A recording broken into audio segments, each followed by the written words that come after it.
What's up? What's up? Thank y'all for coming. Thank you so much.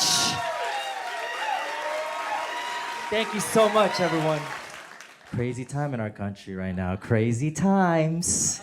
We need some positive energy. That's why, my last name's Kim. I always wanted my son to be a leader in America. I wanted to name him Martin Luther Kim. Martin Luther Kim, the leader of the Asian American people.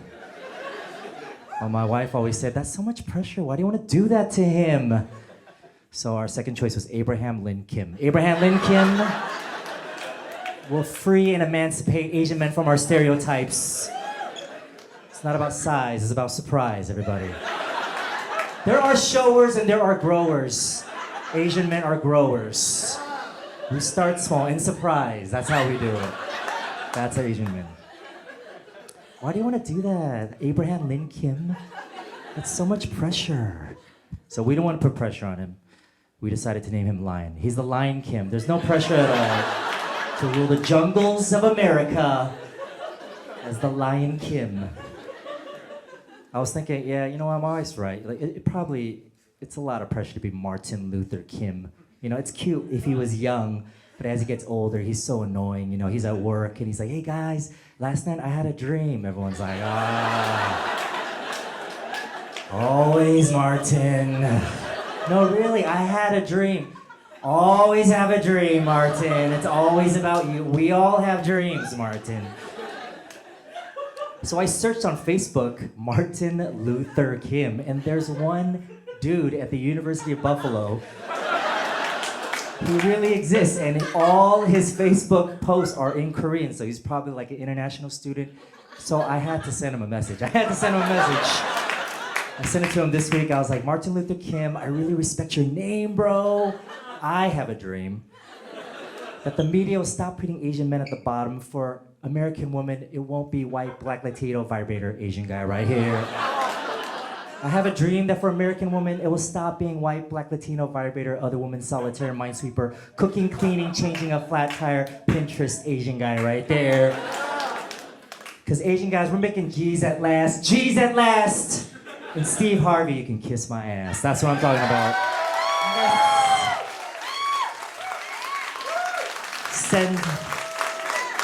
And I sent that just because I know he's probably like reading it out to his roommate. He's like, Steve Harvey, kiss my ass. Steve Harvey 누구야? Steve Harvey 누구예요? 오, 그 새끼야. 오, 미스 콜롬비아 미안해, 미스 필리핀. 아이씨, 등신 바보. 그래, Steve Harvey, kiss my ass. I'm saying it out loud right now. No, for real, we named our son Christian and our second son Muslim. They're always fighting. I'm like, stop fighting, you two. Drop the rocks. Put your shoes on and go outside. Drop the rocks. My wife's like, they're just little kids. I'm like, no. Millions of people have died because of you two. They're like, why is daddy so mean? Christian, Muslim, and our third son, he's really cute. He's chubby. He's bald. We named him Buddha. His name is Buddha, and he's really cute. Every time I change his diaper, he's 2 years old. He always drops wisdom on us, I'm like, hey, little Buddha, do you have any wisdom for me? And he's like, yeah, daddy, everything happens for a reason. Whenever you change my diaper, you always get poo on your right thumb. I'm like, you're so wise, Buddha. How did you know? So he's really smart. And I always wanted to name my kids like weird names, because at church, when the first Korean immigrants came, they all used biblical names. That's why there's so many Korean: Matthew, Mark, Luke, John. There's 10,000 Pauls, 10,000 Davids. I always wanted to see that Korean family just like came and named their kid Judas. Name their kid Judas. Nobody trusts my son at this church. Why does nobody trust my son? Like name him Cain and Abel, Abel always walk behind Cain, okay? Behind Cain. Like have twin boys, name them Adam and Steve, Just so the pastor's all messed up. God created Adam and Eve, not Adam and Steve. And Adam and Steve's like, rude. Hello, rude. No, for real, my kids, love them to death. 8-year-old Solomon, 5-year-old Sophie, 2-year-old Silas, my wife and I, Tammy, now we love them so much. Our whole lives are for them. We work our ass off. My wife's an attorney. I have multiple jobs. We're just like hamsters in a wheel, you know, like just trying to make it work. Like I got a day job, MC DJs, weddings on the weekend. I do stand-up at night. I'm selling weed after the show, ladies and gentlemen. Whatever it takes. Whatever it takes for the kids. I got a part-time job as a stripper, and it's hard being a male stripper because I'm a Christian stripper, and it's hard being a Christian stripper because I have a tattoo on my chest, and it's Leviticus 19:28. Anybody? No? All pagans here, I guess. Nobody knows that verse. Leviticus 19:28 says, "Thou shalt not have tattoos," says the Lord. I have that tattooed on my chest. And I have a tattoo of Alanis Morissette right here. And it says, "Isn't it ironic? Don't you think?" It's hard, man. It's very hard, you know, marriage, but you gotta keep it fun. You know, I'm always gonna be more immature than my wife because we're driving.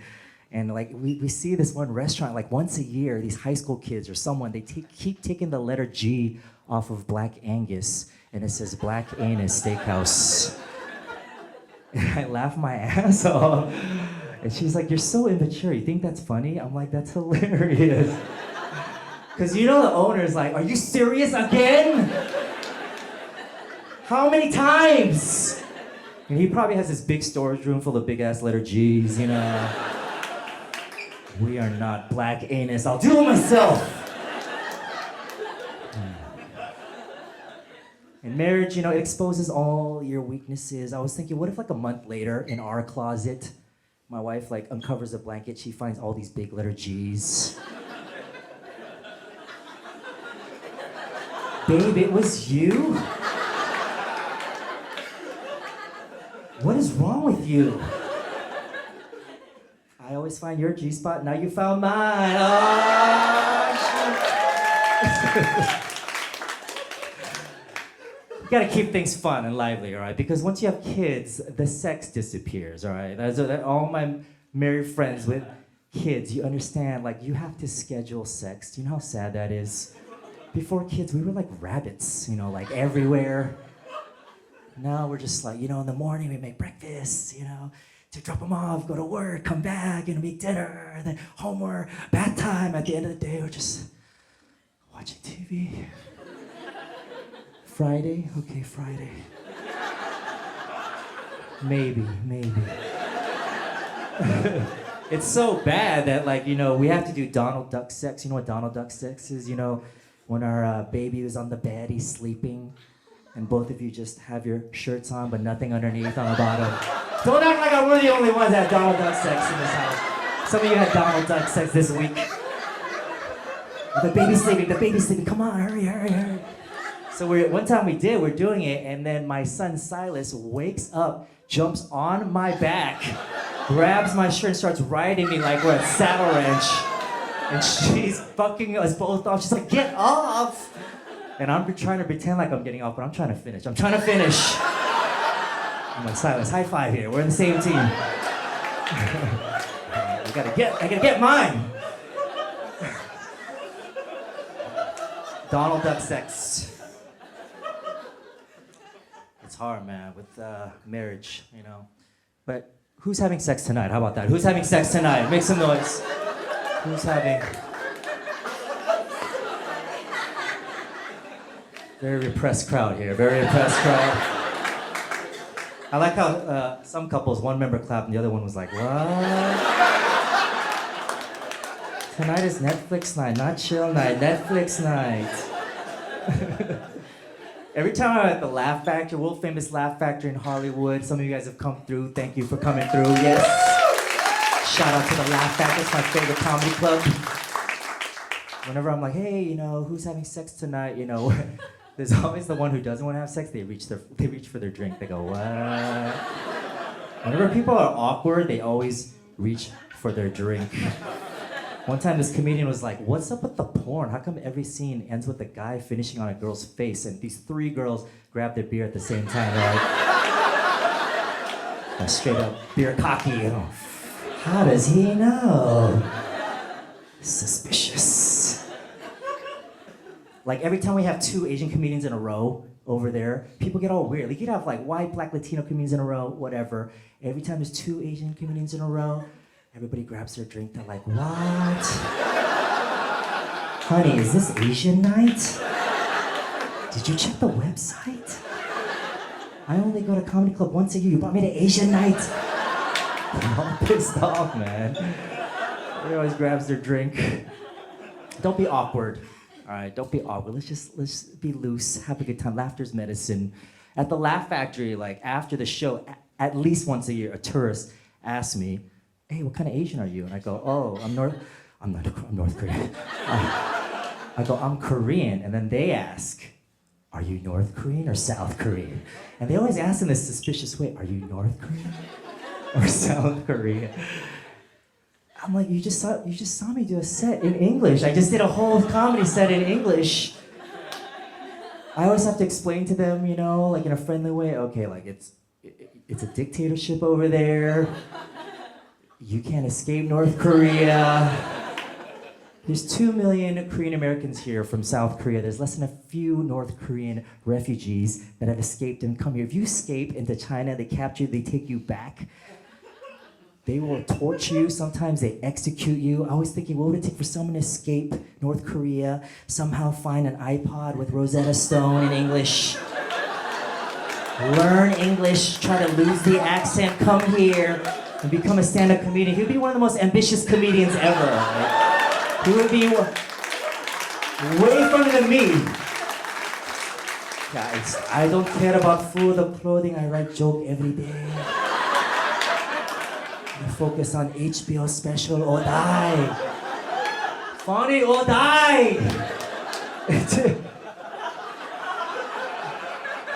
Are you North Korean or South Korean? The way they ask too, like I just want to go, why? And then just run away. I'm all suspicious. What the hell would a North Korean comedian be like? He's like, hello, everybody.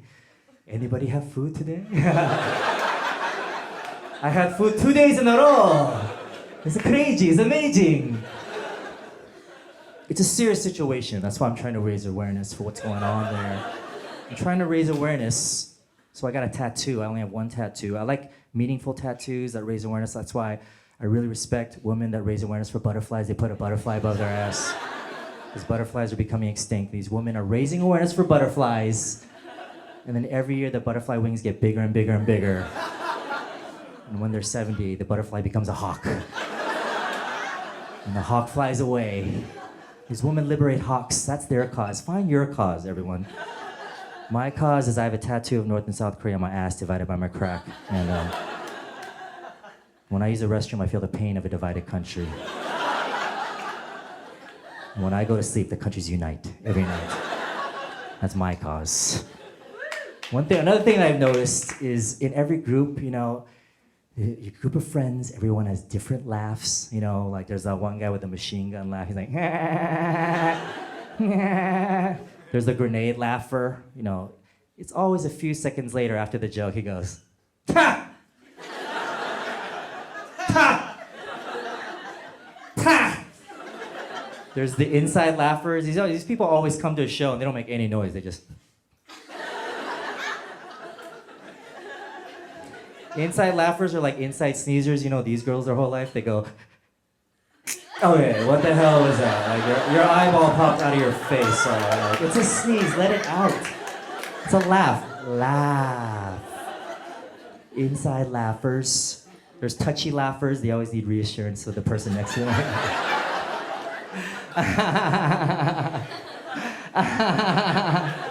They're like, did you hear that? Did you hear that? The other person's like, yeah, I heard that. We're at the same show. Stop. Everything's the same. There's the touchy laughers on the first date. All right, girls, you're allowed to touch the guy. Guys are not allowed to touch the girls on the first date. Because girls know how to do it, you know? On the first date, they go, oh, you're buff. Working out. I've seen guys on first date, they're all awkward. They go, What? Just going for the inner thigh on the first date. The touchy laughers. My favorite is the goofy laugher, the people that don't care, you know. Like white people at a wedding. They just do not care what they look like. I don't care how cool you think you are, you're having the most fun when you're doing the goofy laugh. And the goofy laugh comes out in awkward moments, like when you say a long goodbye to your friend and you walk the same direction to your cars. You know, after a show, you're like, hey man, it was good seeing you, bro. Let's hang again, man. Let's get a drink sometime. All right, bro, you got my number, all right. You park this way too? There's a big ass parking lot.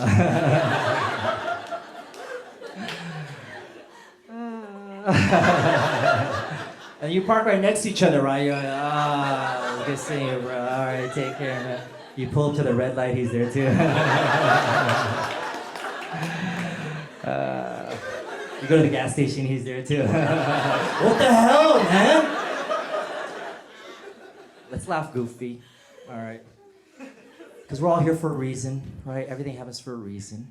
That's what you're supposed to say, right? Some people don't know when to say it, right? I definitely know some things happen for a reason, but you know, you're like, hey man, did you hear 200,000 people died in the tsunami? And the guy's like, everything happens for a reason. That's not the right time to say, you idiot. What if you had a relative in there? I just wonder, does everything happen for a reason? When you're home alone and you stub your toe. And for 2 minutes, you're like, shit. And the pain goes away, you're like, okay, God, what was the point of that? I don't understand. It's 2 minutes I'll never get back. And God's like, watch your ass, watch your step, that's the point, all right? Does everything happen for a reason? I remember in 9th grade, at church in front of all my friends, I slipped and fell on my face. But I didn't just fall, I was laughing goofy the whole time.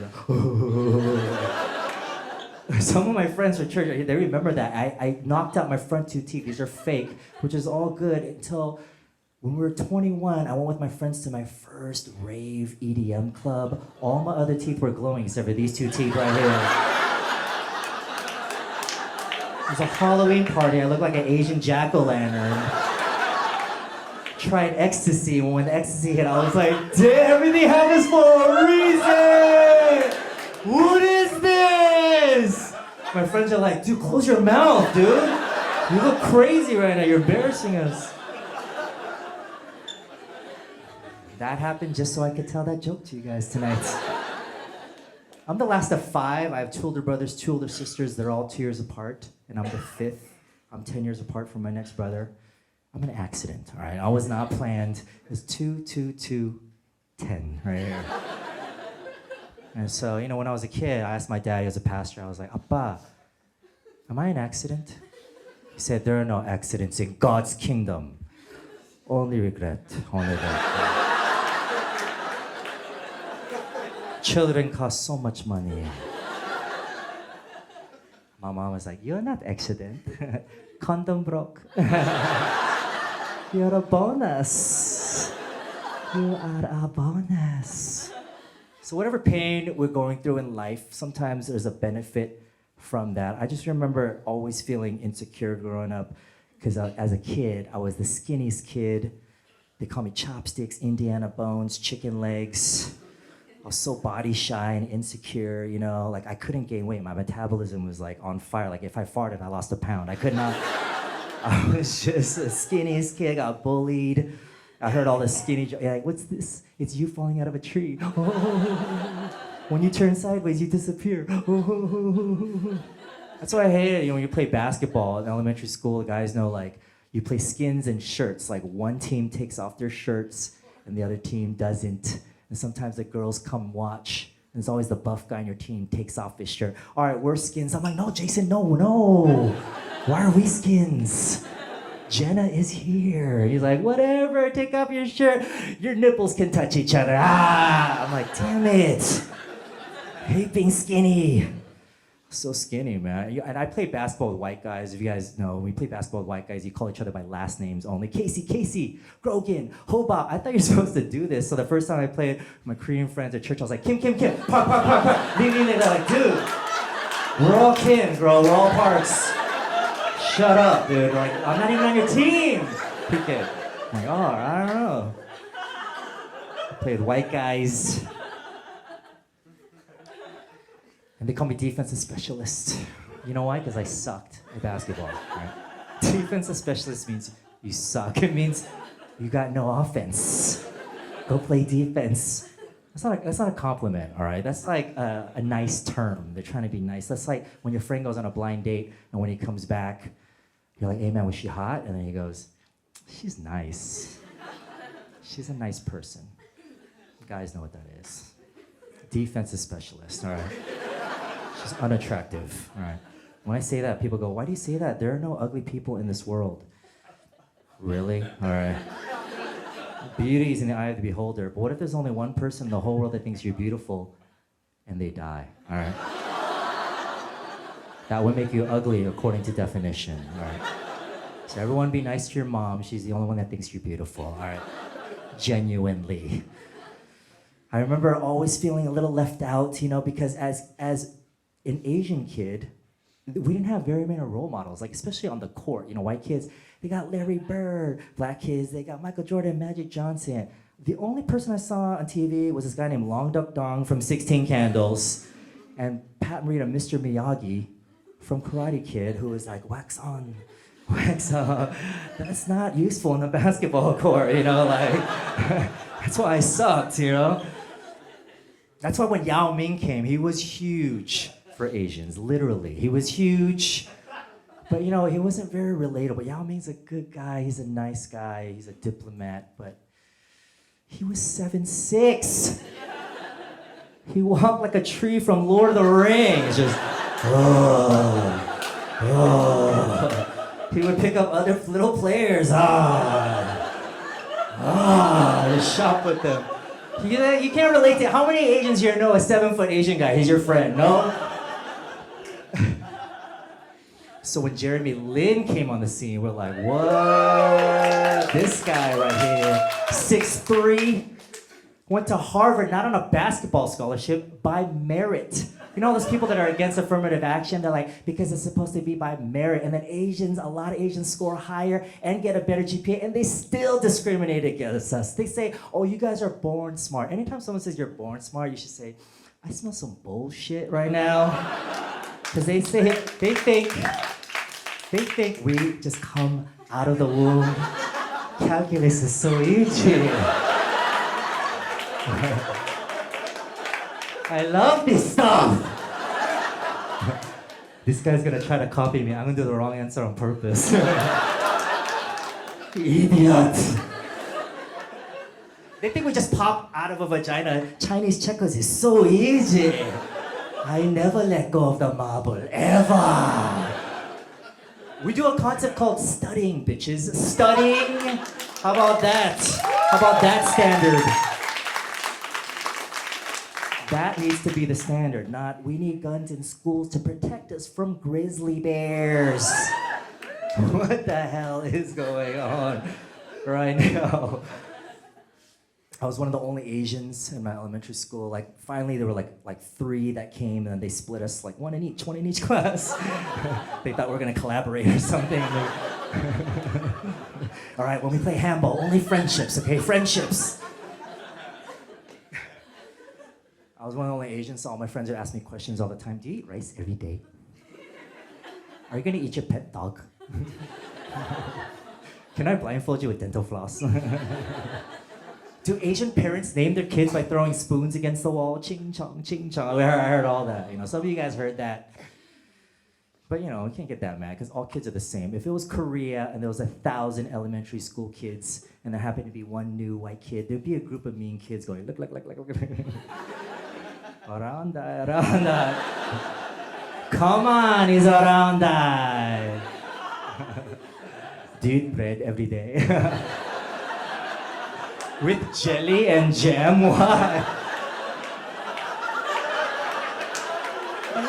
Peanut butter? Can I blindfold you? With a blindfold? Imperialist! Funny thing is, we think, you know, we're ethnocentric here in America. We think that it would actually sound like that scene in Korea. No, if it was a real Korean school, it would be like, chojumba. 동글 눈, 동글. Yeah, 새끼야, 빵 먹어, ah! Like, it would really be like that. That's not so funny for that kid. That's why it's always hard when you're the only one left out. Some people, they don't understand what it feels like to be the one left out. You know, like you're a little kid. You know, I remember all the white kids would trade food. You have a Capri Sun, I have a Fig Newton, let's trade.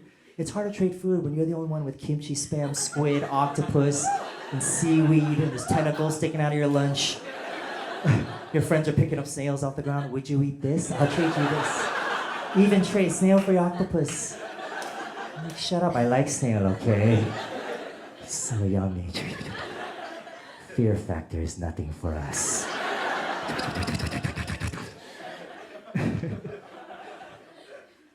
Always the one left out, man. And I felt even double left out because my parents were hardcore Christian, man. Hardcore. Like, we didn't listen to secular music. That was the devil's music. Like, secular music. The first time my white friends gave me in 6th grade a tape, listen to this, you get it for one night. I was like, what is this? NWA. What? I remember listening to it, I was like, I had to like hide in my closet, like, like, you know why? Because I wasn't even allowed to listen to anything. Like, literally, I remember the first house party I went to, everybody was doing the Running Man, and I was just like, what? And they're like, you don't know any music? They're like, what do you know? I'm like, I listened to this song called the Bible Rap. They're like, what is that? And I was like, Genesis, Exodus, Leviticus, Numbers, Deuteronomy, and Joshua, Judges, 1st, 2nd Samuel, 1st, 2nd Kings, 1st, 2nd Chronicles, Ezra, Nehemiah, Esther, Job, Psalm, Proverbs, Ecclesiastes, Song, Isaiah, Jeremiah, Lamentation, Ezekiel. And I got all cocky. I was like, Daniel, Hosea, Job, Habakkuk, Zephaniah, Haggai, Zechariah, Malachi, New Testament, Matthew, Mark, Luke, John, Acts, Romans, 1st, 2nd Corinthians, Galatians, Ephesians, Philippians, Colossians, 1st, 2nd Timothy, Titus, Philemon, Hebrew, James, 1st, 2nd Peter, 1st, 2nd, 3rd John, Jude, and Revelation.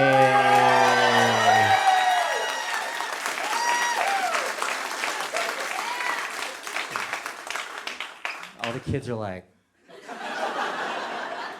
easy there, MC Holy. I remember my father, who didn't grow up with a father, and he grew up very poor. My parents came to this country with less than $500 and raised 5 of us, so I got mad respect for them. And a lot of our parents, you know, that came, and he passed away, and, you know, he grew a church from 1 family to 3,000 members. And, you know, I just revere him, and I always feel like I would hear more inspirational things, but because I'm so sinful, all I hear is, Paul, what are you doing? You touch yourself again? 2 times in 1 day. Stop, focus. Focus, please. I'm sorry, I'm married. Appa, understand. So, I remember one time my dad said, when I first got my car, my Volkswagen Golf, $900 with a front bumper used to fall off. My first date, the front bumper fell off. He goes, you're gonna go out with your friends, come home by 11. And then you know when you go out with your friends, sometimes you're like, oh shoot, it's already 1, whatever. Let's just stay out. And we just stayed out till 3, and I remember I was trying to sneak in, and my dad put the chair right in front of the door and just waited there, and then right when I opened the door, he went, and I went, oh shit, I'm gonna die. My dad was the type that, it hurts me more than it hurts you. I'm like, then why are you using a belt? I think it hurts me more. So he beat my ass. But I felt his love. And he raised us real strict, man, like with an iron fist, but with love. So all my older brothers and sisters were virgins till marriage. Virgins. My 2 older sisters, their first kiss was with their husbands. I know that's hard for the whores to understand. I know that's hard. Like, what? Is that possible? Yeah, if your dad is scary. So I always, had that, I gotta save it for marriage. And in America, people lose their virginity like early. I lost it at 20. And all my friends that lost their virginity, they're like, they're talking about it. I remember me, after I lost my virginity, I was laying there, I was like, oh my God, I have AIDS. I have AIDS. God is gonna punish me.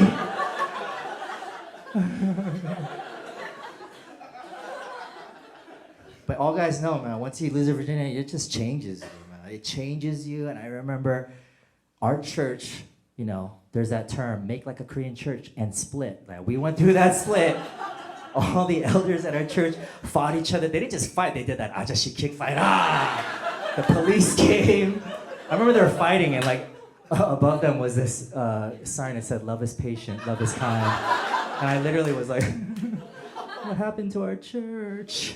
So I took a break from church for the first time, and I met up with some friends, and we all went raving, right? And most people, when you go partying, you take a drink first. Take a smoke, you like ease your way. I went straight from nothing. Like, I never did anything to ecstasy. I was like, what is this? This is crazy. Like Bugs Bunny on the moon. I was like, ah. I remember we were at this big ass rave, some of you guys know, EDC, and this was when I was at the Coliseum, and we're all there with a group of friends, and we're rolling on E, and this high school kid comes up to us, and he's doing his thing. We're like, oh, you're dope, man, you're good. Everybody's like, beautiful, whatever. And all of a sudden he goes, PK? And I go, oh! And everybody's like, who is this? And he goes, PK used to be my Bible study teacher. I'm like, oh my God. Bad trip, bad trip, bad trip. Why? There's 100,000 people here. How are you in front of me right now? It's like, you always said everything happens for a reason. He's like, oh my God. Bad trip, man. I remember I went to this K-Town house party. There was all these K-Town hyungs there. Some of them were like straight up gangster hyungs. I didn't know, I was talking to this girl. I didn't know she had a boyfriend. And one of her boyfriends was like the buffest gangster hyung. And then I was this older brother guy. And I was like making her laugh. And then he comes behind me and he passive aggressively picks me up and lifts me off the ground to my, you get punked when you're getting lifted off the ground and your legs are dangling. And we're all rolling on it. And he was like, I thought I was gonna die, right? He was like squeezing me. I was like, but we were rolling, so when he put me down, I was like, damn, that felt good, bro. That felt, ooh. I need a light show. I look around, people are not even, they're just like going like this to themselves. They're like, this party's off the hook. So I started going partying in K-Town with my friends, and some of you guys know, it was this club called Le Privé that was the gathering for everybody, and we would go there every weekend, and then before that, there was one called Velfore, and everything doesn't happen for a reason, because that's where I met my wife. I met my wife at a Korean nightclub, all right? That's the romance love story. She was on the second floor, and it's at the end of the night, and then I was like, man, she's hot, right? And I'm like, I'm gonna go up to her, and I used the cheesiest line ever. She was looking for her friends, and I went, are you looking for me? Like that. I just felt this hand on my face. She was like, are you serious right now? For real. But we have 3 kids, thank you very much, yes. That's what happens when you go for it. Win some, lose some. I won, and yeah, man, I'm very thankful to have her, and it's crazy how you go from partying to all of a sudden, you're pumping milk out of her breast in the hospital. I'm like, babe, when did this happen? It used to be now it's just how did this happen? And all the fathers know when your wife has a baby, their breasts become huge, but you're not allowed to touch them because they're sensitive. What kind of cruel trick is this? Why, God? Why? So, I remember going through that and that whole thing and looking back, and I feel like we have to be more open with our kids, because I never was allowed to even talk about sex or wonder about that. And when you repress it, then kids get crazier and crazier. Yeah, I remember, this is before the internet, like, to see porn. I remember I would go to look at a Playboy magazine in the bookstore and hide it behind a Sports Illustrated and imprint the image of the breast in my mind.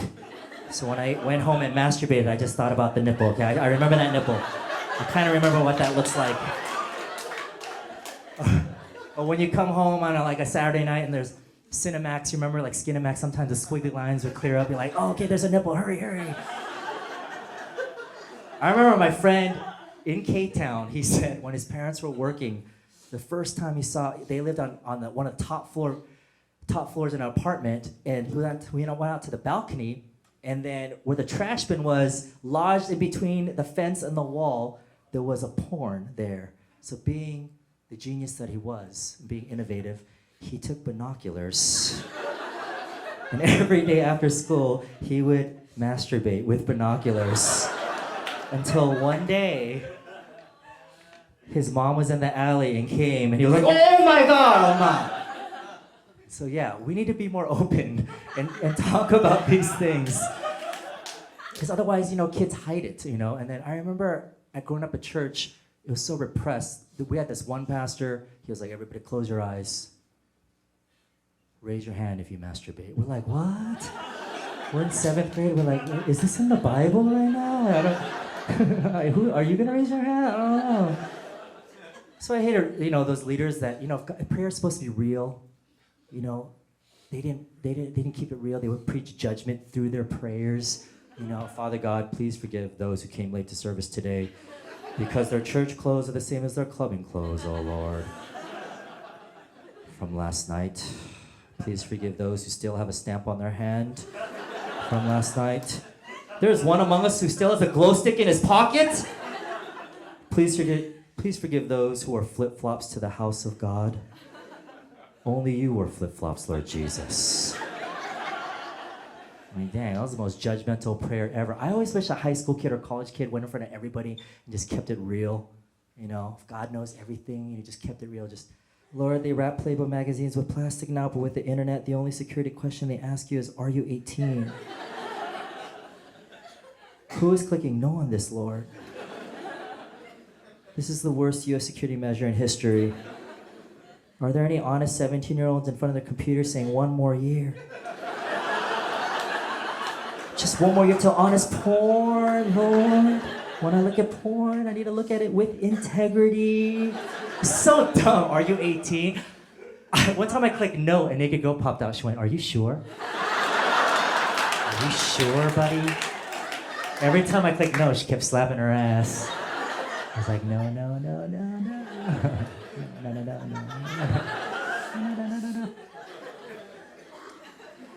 Yeah, man. Everything changes when you get married, when you have kids. I traded in a Beamer for a minivan. Yes. I'm castrated, everybody. I'm castrated. I'm growing estrogen. And everything changes, man. Especially, I went to a bachelor party in Vegas. And the very next week, I took my wife and my kids. Same city, 2 different planets, all right?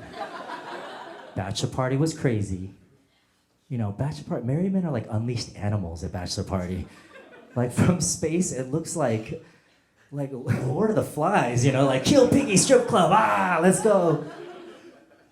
And then married dads in Vegas were like sad little mermaids, After your wife and kids go to sleep, you look at everybody out there, at the window. Just, I want to be where the people are. I want to see them dancing. Everyone's having fun without me. They're taking shots.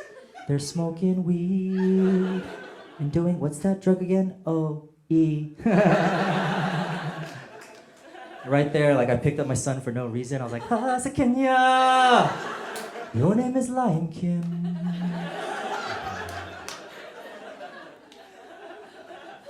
You just look out the window, you're like, man, how quickly time has gone by.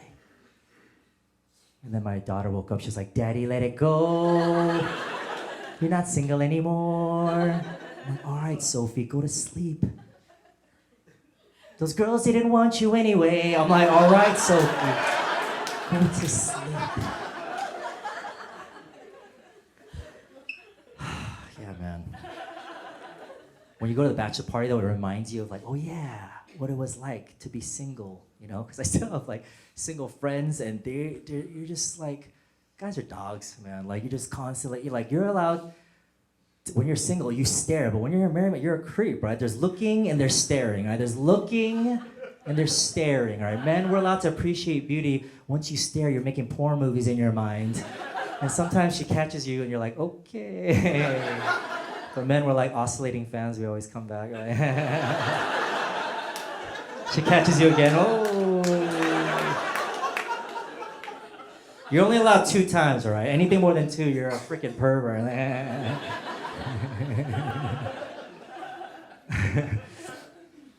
You know, and you hate hot women when you're married. Married men hate hot women because hot women make you judge other men for no reason. You see a hot woman, you're like, damn. And you see another guy looking at her, you're like, you're that creepy ass pervert over there. I was looking at her first, bro. I was looking at her respectfully. You over there undressing her with your mind. I was praying for her, bro.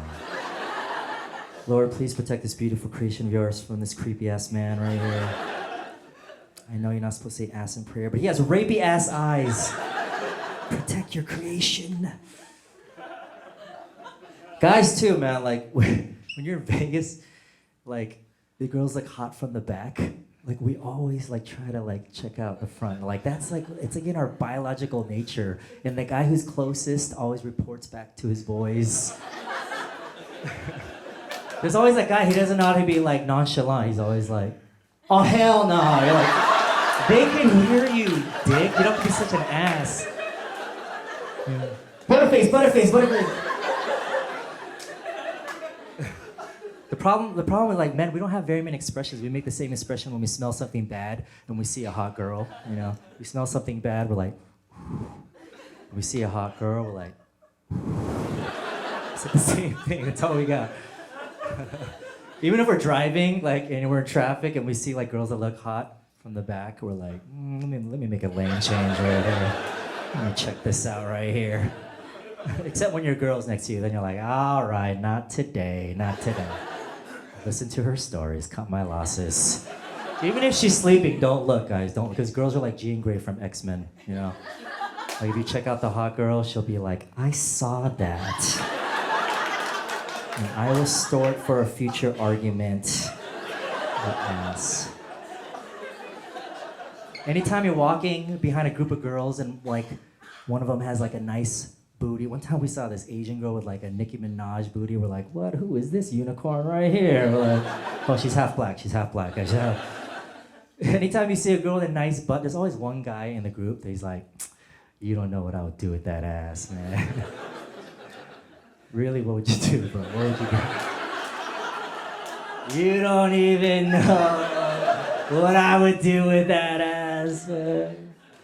Really, what would you do? What would you do that's so different from every other guy in the whole world? I'll rock that ass, man. I'll rock. Oh, Mr. Original's gonna rock that ass. What else? I'll slap it. Oh, you're gonna rock it and slap it at the same time? Mr. Multitasker right here. The only way that guy would be legit, your friend, if he was like, you don't know what I would do with that ass. And you're like, what would you do? And he's like, I'll create a yoga pants line where we put the names of charities on her booty. So every time people look at her booty, she's raising awareness for good causes. And all your friends would be like, damn, we didn't know you were gonna do that ass, bro.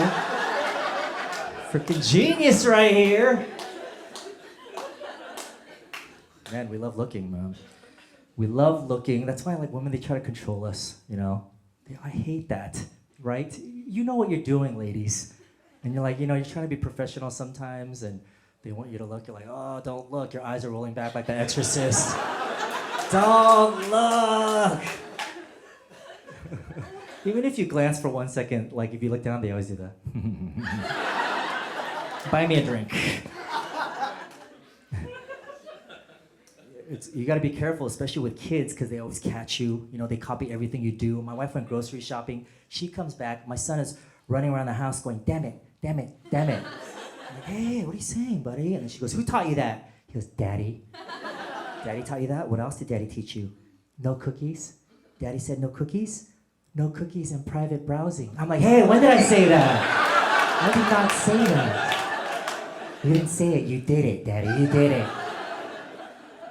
You gotta be careful, man. You get caught. Any guys get caught on Instagram looking at booty? It's embarrassing. They're like the #1 booty model on Instagram has like 10 million followers. I was like, oh, what's this all about? All of a sudden I hear, who's that? Huh? Oh, I don't know. What do you mean you don't know? I don't know. I don't even know. What do you mean? What do you mean you don't know? It's like non-Asians, you could hear your girl because she's wearing shoes. You could hear her, you could like change it to food. Asian homes, you know, she's just wearing socks. She's like a ninja. Who's that? I'm like, oh, what? No fair. Dang it. You're caught. But when you see how it's crazy, it's progressing, that these girls are getting millions of views, it scares you because I got a daughter, right? And you get crazy in the mind. I already knew I was gonna be overprotective because after we had a son, I really wanted a girl. And we saw the ultrasound, the doctor was like, Mr. Kim, looks like it's gonna be a girl. I was like, oh, how do you know? He's like, you could see the lips right here. Excuse me, what? You could see her vagina lips. I was like, you better watch your mouth, doctor. Talk about my daughter's vagina casually like that? That's rude. Rude.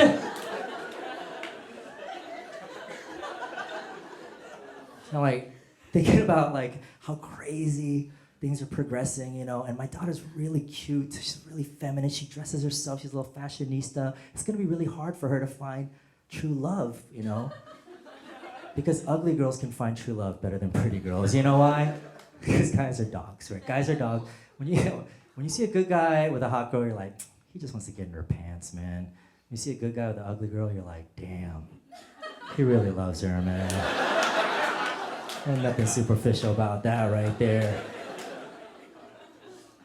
Yeah, like that's how superficial guys are. Like a lot of guys, their patience is directly correlated to their looks. You know, like if a hot girl is laughing like, that guy's like, that's so cute. If an ugly girl is like, he's like, this is library, all right?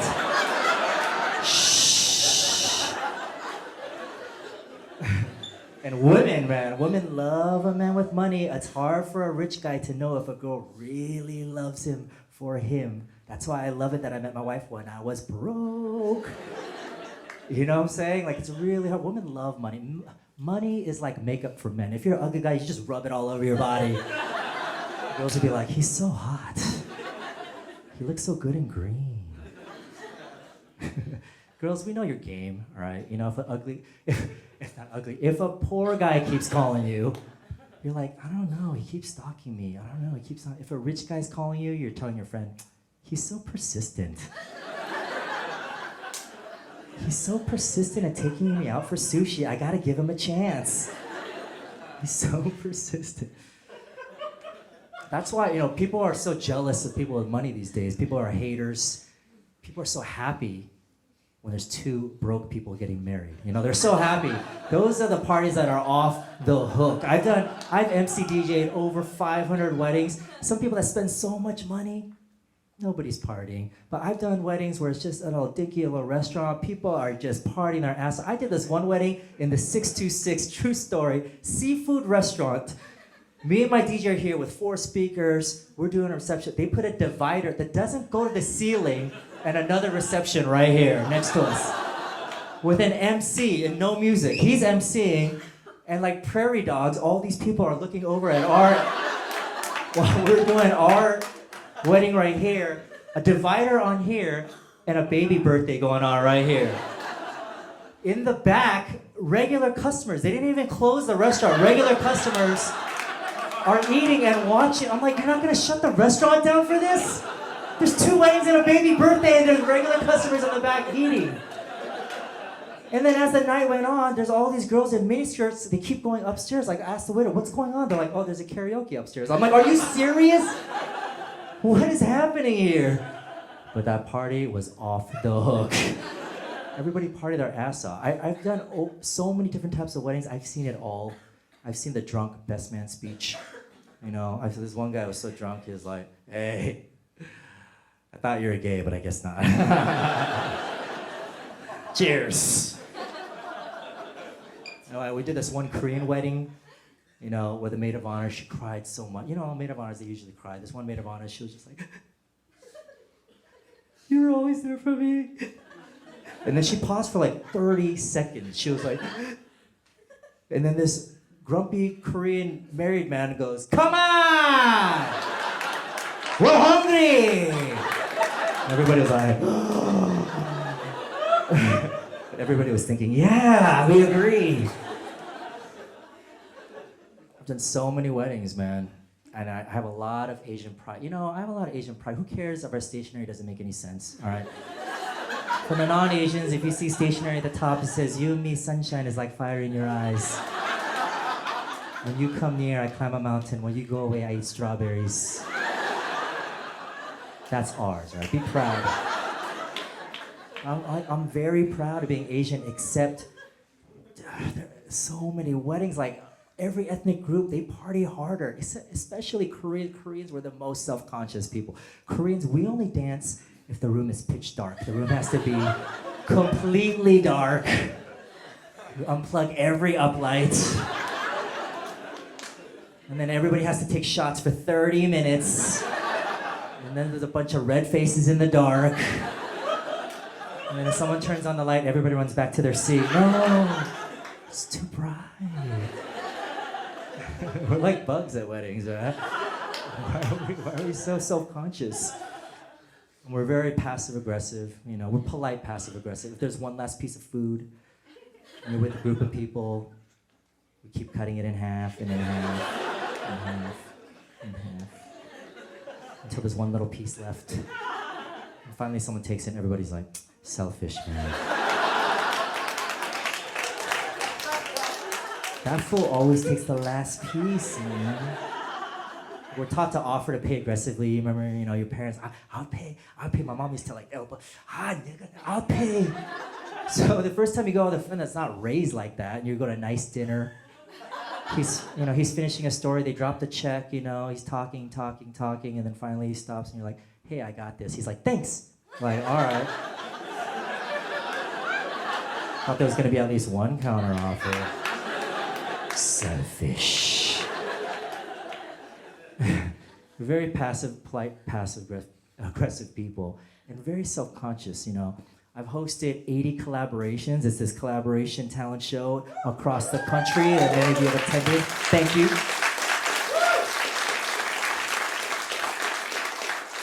14 cities, and we've progressed a lot, Asian people. We used to be so quiet. I remember back in the day, Asians in the house, make some noise. Everybody's like, oh, make some noise. And we used to have the rappers back in the day, you know, they come out, put your hands up, put your hands up. Sometimes there wasn't a single hand in the air. I remember we had shows with 1,000 Asian people, and everybody's like, "Man, I don't want to be the only one. If you do it, I'll do it." Who are these guys? I don't even know these guys. Do you know these guys? We don't support, man. That's why if I was an Asian rapper, I'll get everybody on my side. You know, I'll start off a show like, "If you're feeling me, sit still. If you're feeling me, sit still. Just breathe, blink, stare, and think. Keep your hands down, keep your hands down, keep your hands down. Yo, 1, 2, 3 to the 4. If you think I'm the best, just breathe through your nose, breathe through your mouth, breathe some air. To me, that's the same as your hand in the air, know it's down by your side. That's how I know you're feeling my rhyme. When I do nothing, you do nothing." Hell yeah, that's how my people do it. Take your shoes off and bow down. Take your shoes off. Use chopsticks, biatch.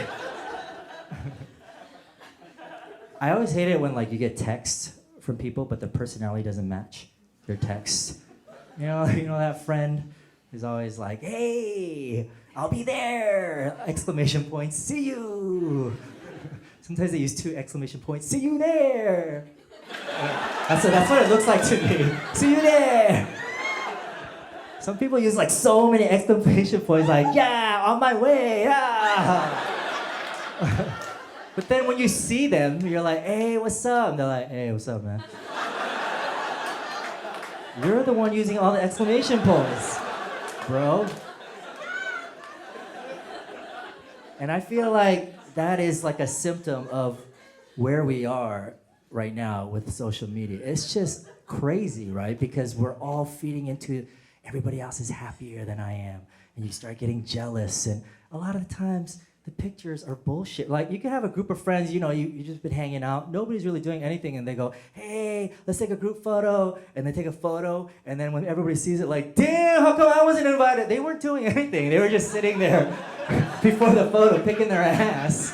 And everyone's like, oh man, they're having so much fun without me. And all the people, they're flashing all the money and the cars and the jewelry, and everybody's just getting more and more depressed, and people are just getting so sad, and it's just really an epidemic, like we're losing our minds, And I remember in first grade, our teacher, she wrote the letter jealousy on the chalkboard. And she goes, class, what does this say? We all say, jealousy. She goes, good class, good class. What's the last 5 letters of jealousy? And we were like, lousy. That's right, good class. If you're always filled with jealousy, you will always be lousy. We're like, oh, I will remember this forever and share this one night at a comedy special.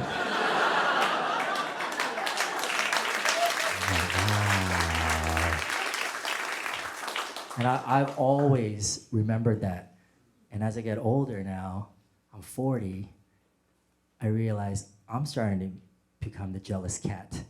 I used to always think haters were like little selfish brats, but social media is making us all fake diplomats. Jealousy is lousy, selfish immaturity, haters everywhere, selfish insecurity. Cursing Amadeus, we are all Salieri. We're lying to ourselves. Where are we going? I'm not one of those trolls, cowardly trolls online, but God knows my heart when other people shine. It's always a validation, social competition. You're valuing yourself, always in comparison. No matter what lane you're in, someone's going faster. It will never be enough. Greed is your master. She has a nicer car. He has a nicer crib. Cash rules everything around me is what it is. Dollar bill, y'all. I no longer stand tall. But who am I to judge? I'm the same. I want it all. We're all like sheep. Grand marketing scheme. And I'm jealous and I'm bitter and I no longer dream. Jealousy is lousy. Selfish immaturity. Haters within us, selfish immaturity. Cursing Amadeus, we are all Salieri. Hiding behind a mask we all carry. Let's kill the hater in us, search for the greater in us. Thank you all for coming. My name's PK. I love you all. Let's not be jealous. Let's love each other. Thank you. I love you guys very much. Thank you very much. Thank you.